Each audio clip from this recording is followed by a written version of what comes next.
আমাদের এই লতিগুলো বাজার থেকে কিনে আনা। এখানে 500 গ্রামের মতো লতি আছে। কচুর লতি আমাদের বেশি একটা কিনে খাওয়া হয় না, মাঠে গেলে মাঠ থেকেই কুড়িয়ে পাওয়া যায়, তাই বাজারে আর লতি কেনা হয় না।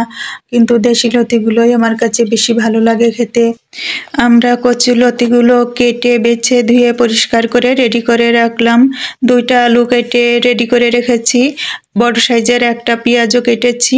আমি কয়েকটা ছোট মাছ কাটলাম, এগুলো পুঁটি মাছ কেটে আমি পরিষ্কার করে ধুয়ে এনেছি। পুঁটি মাছে আমি সামান্য একটু হলুদ আর সামান্য একটু লবণ দিয়ে মেখে রেখে দিলাম। কড়াইতে আমি তেল দিয়ে দিয়েছি তরকারি চামচের 1 চামচ পরিমাণ। সেই তেলে আমি কুমড়া বড়িটা ভেজে নিলাম। বেশ অনেকগুলো কুমড়ো বড়ি ভাজলাম।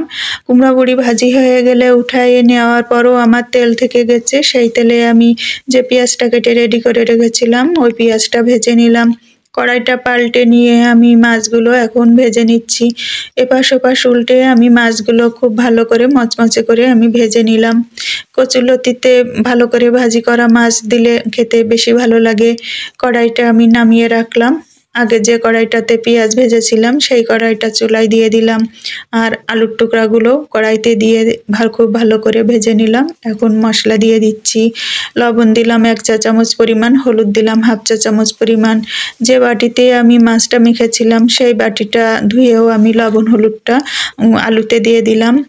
শুকনো মরিচের গুঁড়া দিলাম আমি 2 চা চামচ পরিমাণ, আর ধনে ও জিরার গুঁড়া দিলাম 1 চা চামচ পরিমাণ। কচুর শাক, কচুর লতি এই ধরনের জিনিসগুলো দিয়ে একটুখানি ঝাল বেশি দিলে খেতে ভালো লাগে।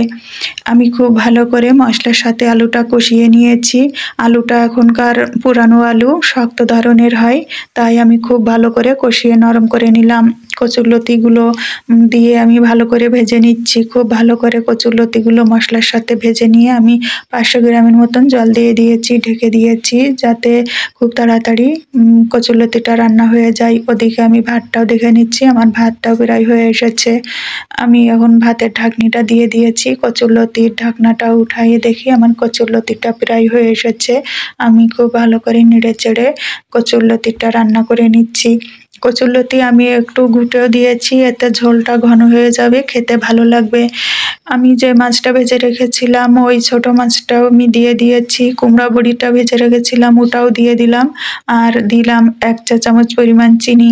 এই চিনিটা দিলে আমাদের কাছে খেতে বেশি ভালো লাগে। তোমরা যদি চিনি না দিতে চাও নাও দিতে পারো। লবণটাও তোমরা তোমাদের স্বাদ মতন দিয়ে নিও, আমি লবণটা দেখে নিয়েছি। আর তেলও তোমরা তোমাদের পছন্দ মতন দিও।